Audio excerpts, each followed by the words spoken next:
Welcome, everyone.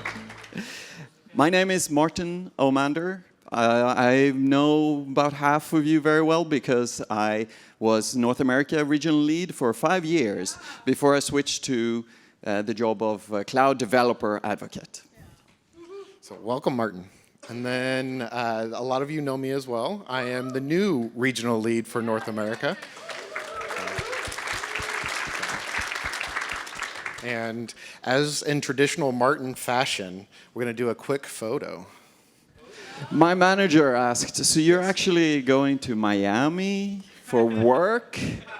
So my expense report is in danger here. You will need to wave to my manager, and Kyle will take a photo. And for extra points, so wave with both hands. For extra points, you can sort of mime out, please approve Martin's expense report. All right. Very good. Thank you. Amazing. I think we saved your job for another year at least. So. For at least one more year. One more year. Cool. Well, thank you very much. And today we're going to talk about some leadership secrets. But to set the story, we're introducing GDG Enterprise. So this is different than what you've been hearing about this morning. This is traditional GDG fashion where it's GDG city name. And yes, Enterprise is actually a city in these states. We checked. So we're following the branding. So cool. All right. But since we're up here in these uniforms, we're going to start it out in fashion. So Captain's Log, start date 3274.8. We have GDG Enterprise that gets founded by Charles here. And so, new GDG organizer. First month, he gets 30 RSVPs to his event. So that's really good for your first event, That's good for first right? event, right? Yeah. So it's a nice kickoff, right? Unfortunately, there's only 5 attendees that have been showing up. So it's like, what's going on here? What happened? I know, yeah. right? So, a couple months keep going by, and there's still only 5 people who are showing up. Well, what are we doing wrong? But these are new faces only at least. 5? But they're new faces. New faces. So we're getting the word out, but why aren't they showing up? So what can we do here? And so that's where Charles looks back and remembers he watched The Next Generation. So he remembers Captain Picard and things that he did throughout the series. And so, the first thing, when you're overwhelmed, ask for help. So we're going to talk about this a little bit more. Speak to people in the language they understand. So that's a huge thing. So when you're dealing with community, when you're dealing with fellow organizers, how you understand and communicate these things. That's huge. And then always value ethical actions over expedient ones. So we'll touch on some examples of this. And then challenge your team to help them grow. So you want to lift each other up as well. So that way, if all of your organizers are growing, your community is going to thrive and grow as well, right? And then don't play it safe. Seize the opportunities in front of you. So our outfits. We're like, we need these outfits. So. All right, so the first challenge is that Charles is noticing is, of course, there are very few attendees. Now, what would Captain Picard do? Hashtag it. Well, when you're overwhelmed, ask for help. So he wants some more diversity. He has asked all his coworkers to come. Most of them haven't showed up. He has asked the developers he knows. He needs more diversity, pulled from a greater pool. So he noticed, also he talks to his mentor, and his mentor is very helpful and tells him, well, your planning committee should represent the people you want in the event. So you need to start with diversity in mind. It can't be an afterthought. So with that in mind, Charles talks to some of the regulars who show up. He talks to Beth, who shows up quite often. She says yes, she would be happy to help. Charles brings her on as a volunteer. Organizing is not for everybody. He brings her on as a volunteer first, just to see how's she working out. Does she show up? Is she helpful? Is this something she likes to do? it turns out great. She shows up. She becomes eventually an organizer, and now he is pulling from all of her acquaintances and all of her people at her job and people she knows at the local college, and attendance grows. That's so awesome. So, yes, with Beth's added network, there's a lot more attendees, a lot more diversity, a lot more awesome things happening within their community. But, it's only a slight growth. What can we do to keep this momentum going, right? So we've got a nice traction started. Let's keep it going. And so this is where speaking to people in the language they understand. So Charles and Beth realize that their event title is the same every month. Oh no, that's terrible. How is that going to attract new attendees, right? Like, we're always talking about GDG event. Let's show up. Most people don't even know what GDG stands for, actually. Yeah. So helping out, like putting in the title and description, what event are we talking about this month or next month? And so that why is just as important as the what. Like, what are we doing? And so they realize this. And to better serve their community, they're going to switch it up a little bit. And, let's talk about Android and Firebase next month. What do you think about that? So let's include that in the title and event description. So that way it speaks to the attendees who we have showing up. So they start adding in Android and Firebase into their next meetup, and they get 50 attendees. I think that's what I have. Yes. Instead of the 10. Amazing growth. Yes. So it's a huge exponential growth because they're actually listing the technology that they're talking about this month. Next month, something happens that most of us have happened to our GDGs. Yeah. This will happen sooner. If it hasn't happened to you already, it's gonna happen. The speaker canceled. Oh no. We have the venue set up, we have the catering ordered, we even have some stickers there, we have everything is great. People have started accepting on Meetup. What do we do? Well, the question, of course, is what would Captain Picard do? He would challenge his team, his crew, to let them grow. So Jeremy is one of the regulars. He's one of those 5 who's been showing up since the beginning. He's been talking to Charles and Beth about how he's working on reading up on Kubernetes. Great. It's a very interesting topic. It is. Very complex topic, too. Beth and Charles, they ask him, hey, could you come and give a talk? Of course, Jeremy will say, initially, he'll say, no, I don't know, I don't want to. Never spoke before. Yeah, right, never spoke before, right. It's scary to be in front of a crowd. But, they could say, hey, give a lightning talk in 10 minutes, and then just take questions. Some of those unstructured events turn out to be the best ones. He agrees, and now they have a new speaker. He did a first 10-minute lightning talk. He took some questions. It turned out to be a great event. Everybody loved it. Jeremy now feels assured and feels that, I can do this. And now they have somebody that can tap as a speaker in the future, and possibly even as a volunteer. Definitely. And so that's a huge growth opportunity there for your community, because not only did you get a speaker that was able to speak to your attendees, you now encourage somebody else to become a speaker that's not only going to speak at your events, but at other events as well. They can become a conference speaker now. So this is huge growth opportunity for the community as a whole. So another month goes on. The Women Who Code group asked to partner for a meetup. Very cool potential. What are we going to do here? Like, where do we sync up? How does this work? So what would Captain Picard do? Don't play it safe. Seize the opportunities in front of you. So Charles and Beth Emma from Women Who Code says they want to do a workshop on Flutter. Flutter is a very new, upcoming technology. There's a lot of momentum behind it. A lot of interest, yeah. It's a lot of huge interest. And GDG's like, we love Flutter. We want to do this. We're excited about this. So we can help out a little bit. So Charles and Beth discuss it and see it's a great opportunity to help out not only their community, but reach this other community of potential Flutter developers.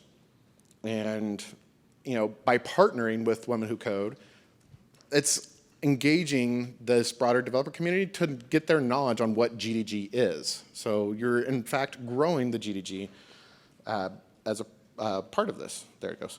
And then this brings in 65 attendees between the two groups. Oh, so compare that like, to the 10. I know, the before. 10 that you were getting initially, like you've now just exploded your opportunities within the developer community.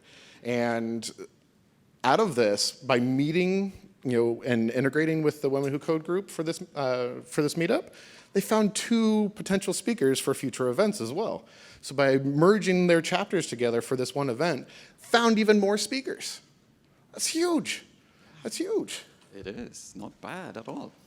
All right, so now they're running larger events. And Beth and Charles, they noticed that the events are a little unsure. It's a little chaotic. Are people supposed to go there or there? Not everybody got name tags. When are the pizzas arriving? The volunteers are confused, which means that the attendees are confused, which means it's a big, old, confused event, and the speaker will be confused as well, and it's really unclear what's going on. What would Captain Picard do? Well, he would speak to people in the language they understand. So Beth writes everything down. And by everything, Beth means everything, even if she's done it 100 times before. So then, including in each item, she includes these things about dependencies and timing and who's responsible, so it's super clear. This will be some work the first time, of course, but then she can reuse it. Now, the event runs smoother. Jeremy knows what to do now. He's not running around trying to find the name tags or figure out which pizza place did we order from this time. Where are the bathrooms at? The bathrooms at, yes. And also, this is a key strategy for keeping Jeremy as a volunteer. Because the worst thing you can do with volunteer is to make them come in and not feel useful. Volunteers are volunteering because they want to be useful. If you put a list in their hand that says you should do this and that and the other, and this is when it's done, they will feel great. That's exactly what they want. And Jeremy stays on as a volunteer. The other volunteers feel much better about helping out at the event. Very cool, very cool.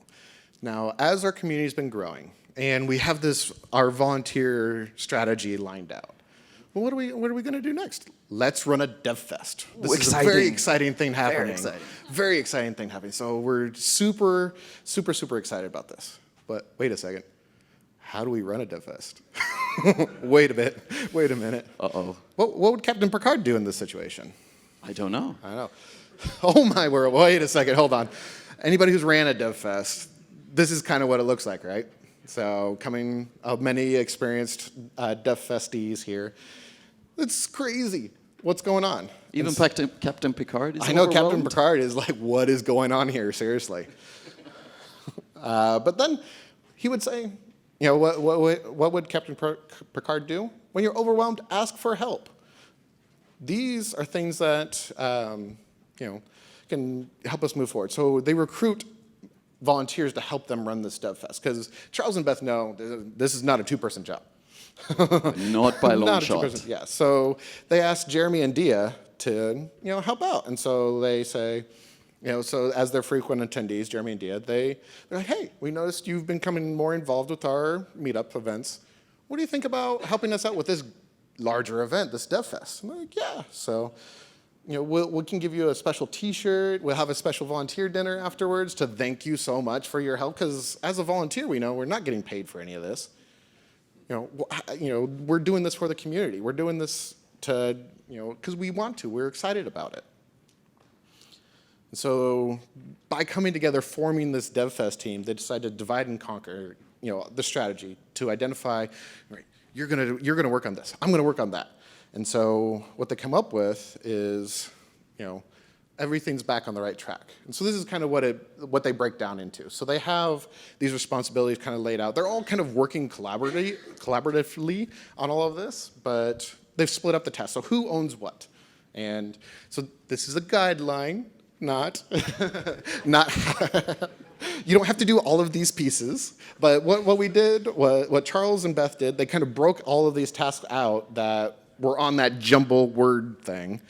And like, all right, assigning responsibilities. Who can, who has the skills to help us on this? Who has the skills to help us on, using Naveen's quote, XYZ? So.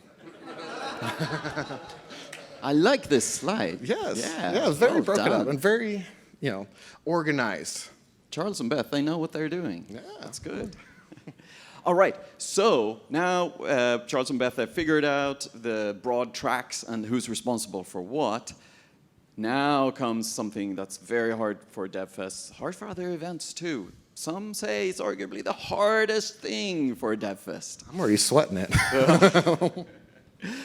How do we find speakers? Well, what would Captain Picard do? Keep them aboard. He would speak to people in the language they understand. And this is an important point. To catch a speaker, you have to think like a speaker. So first of all, you should do something that I see a few DevFests are doing in North America already, which is awesome. Lock down the date. Let the speakers you may want to invite, let them know plenty ahead of time. As soon as you have the date, you may not have the session slots. You may not have, maybe not even the venue. But if you're locking down the date, speakers love that. Because speakers are busy and they travel around. That way, speakers will mark it in their calendar and will not book something on that day. Then, once the details start to come together, be super clear to potential speakers. Well, first of all, many speakers don't even know what the GDG is. So explain that. It's a pretty awesome story, what GDG is and what people you're attracting. Be super clear about venue. Be super clear about you can stay. We're doing it over here. The closest hotel is this over here. Maybe even you have a negotiated rate or something. Make that super simple for speakers to understand. Because speaker is sort of thinking two things at the same time. They're thinking, do I want to speak to this group?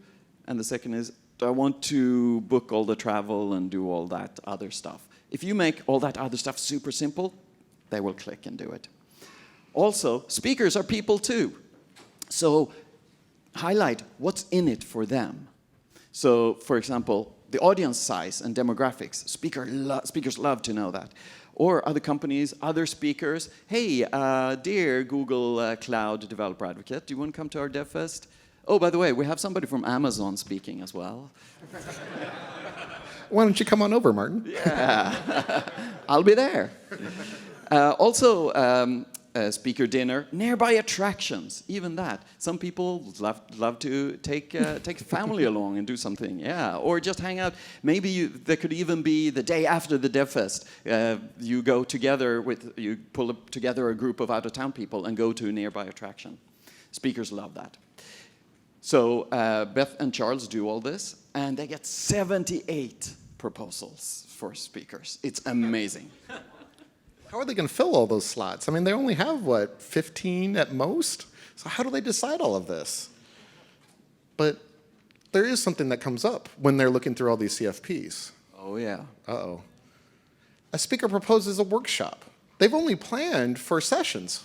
We don't know how do we work this? I don't understand. We cancel the DevFest. No, we don't. But what would Captain Picard do in this situation? Oh, yeah, let's do that instead. We got to remember this. We got to remember this. So don't play it safe. Seize the opportunities in front of you. So Dia tells Charles that we received this workshop proposal out of our CFPs. So how are we going to handle this? Where they're communicating with each other, they're deciding what are the pros and cons of including this workshop? How are we going to work this into? We've only planned for sessions. What is going on here?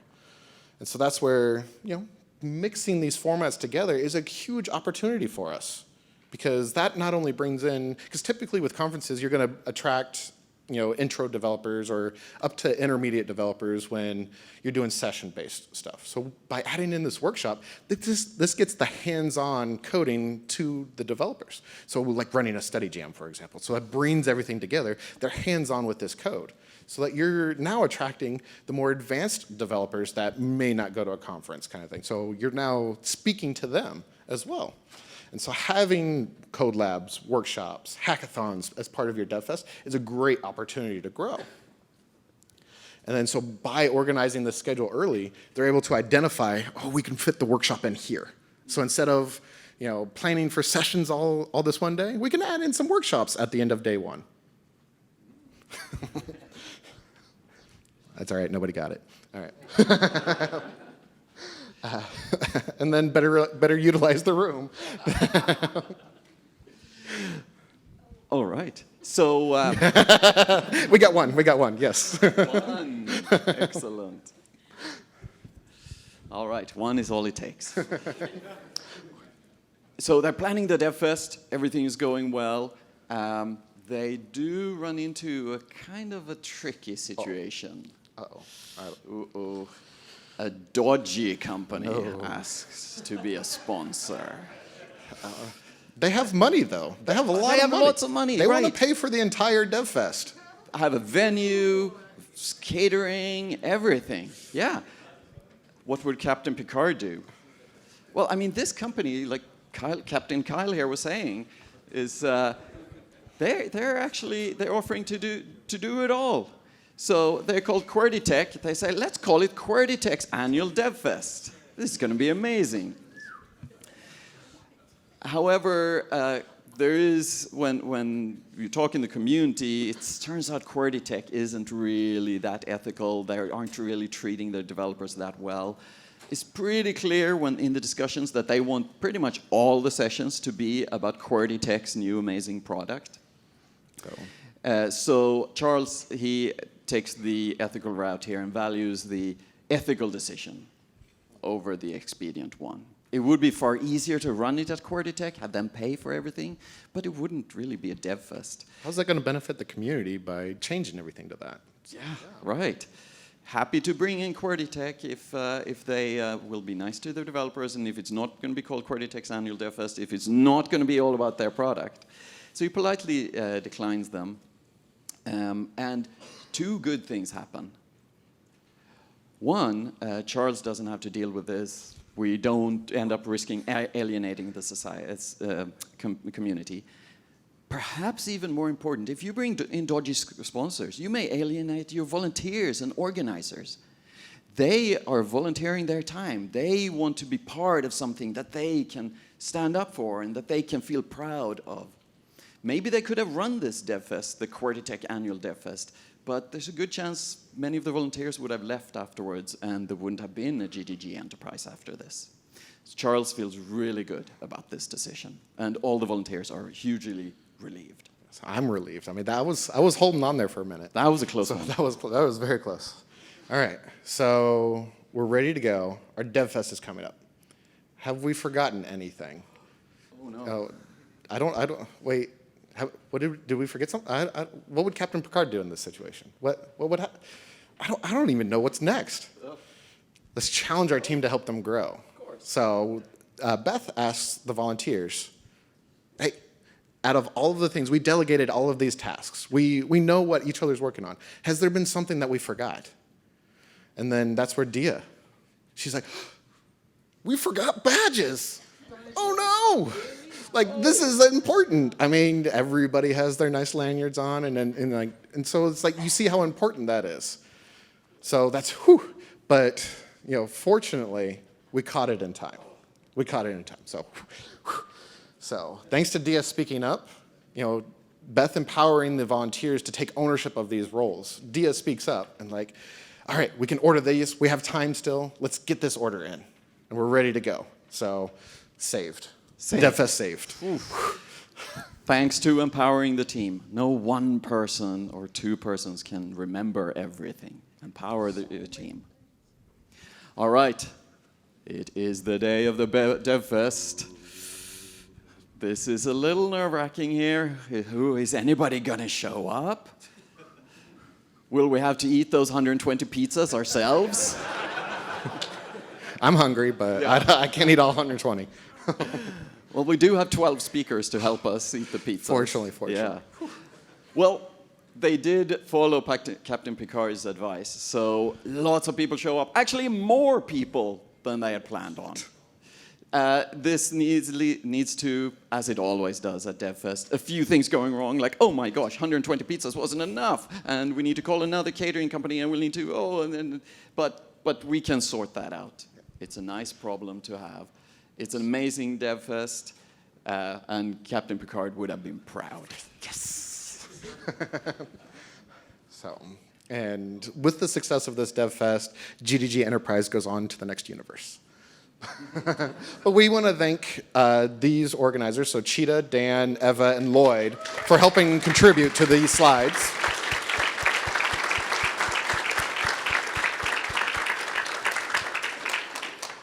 And we have the items up here as well, if you want to record these rules, these leadership lessons, rather, to help grow your GDG, grow as an organizer, and grow in your job roles as well. So these don't just apply to being a GDG organizer. These apply to expanding you as a person and your community, whatever your community is. So thank you. Thank you for your time.